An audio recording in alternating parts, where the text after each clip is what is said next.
British Airways and what happened when I was offloaded from an aircraft for refusing to show my medical exemption.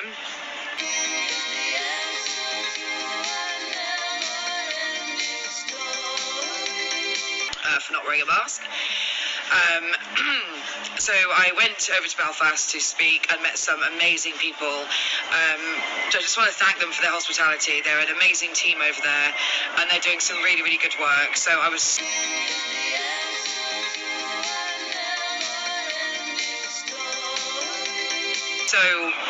happy to be there. Actually, when I flew in on the Saturday, the winds were so bad. I've never known turbulence like it in my life.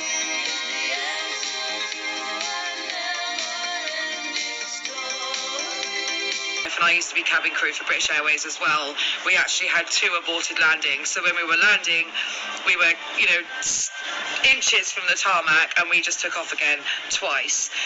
And I was actually scared because, like I say, I've known nothing like that before. So arriving was quite interesting.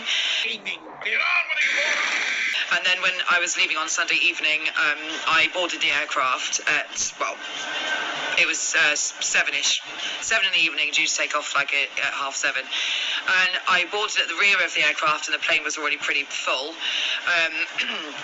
So I was asked by 3 cabin crew almost simultaneously as I got on the aircraft for my mask, and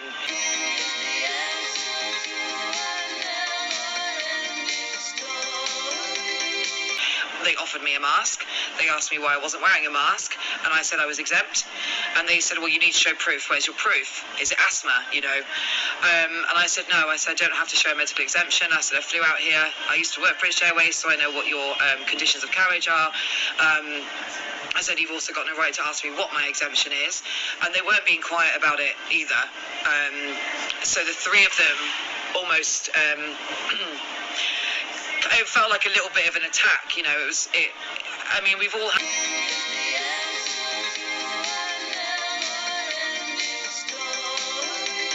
had this, and we can all handle it though, I suppose. Most of us that are in this fight, we have it all the time. And I do have a genuine exemption, but I'm not willing to try, to provide that to anybody. So they said that I had to prove my exemption and show a medical letter to the captain. The captain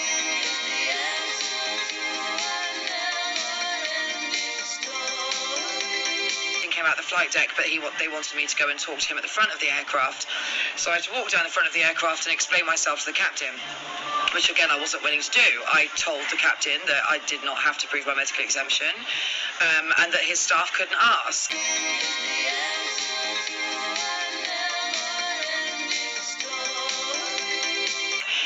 He said that I did have to show my medical exemption, but the cabin service manager, who was stood next to him, said no, I didn't have to prove it, and they didn't have a right to ask. So then I started saying the fact that you don't even know your own rules, let alone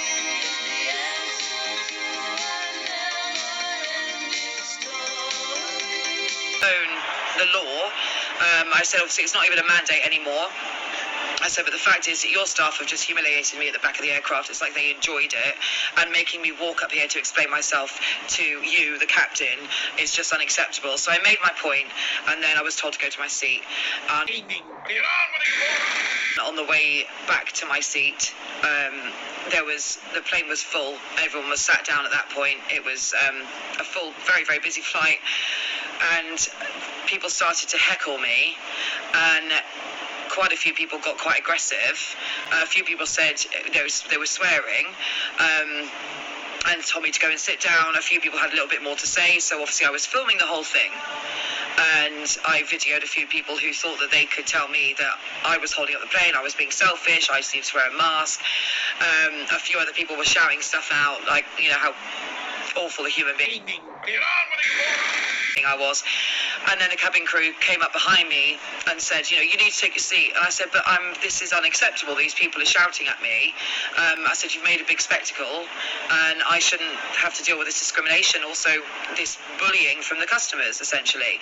And then another cabin crew member came and said, actually, the captain said she's got to get off, because I was upsetting the passengers. So by that point, obviously, I was a little bit triggered then. So I made my point on the way down the plane before I actually got off. There was a few other people that felt like that they, could berate me. Offered, mate, you sit the fuck down, mate, and it was honestly ridiculous. And the fact that the cabin crew were basically at the back of the plane, they were smirking. The crew behind me were just telling me to get my bags and get off. So I went and got my bags from the very rear of the aircraft and had to walk all the way back up the front, and I was absolutely, heckled by all of the passengers as I was leaving, and they were all applauding.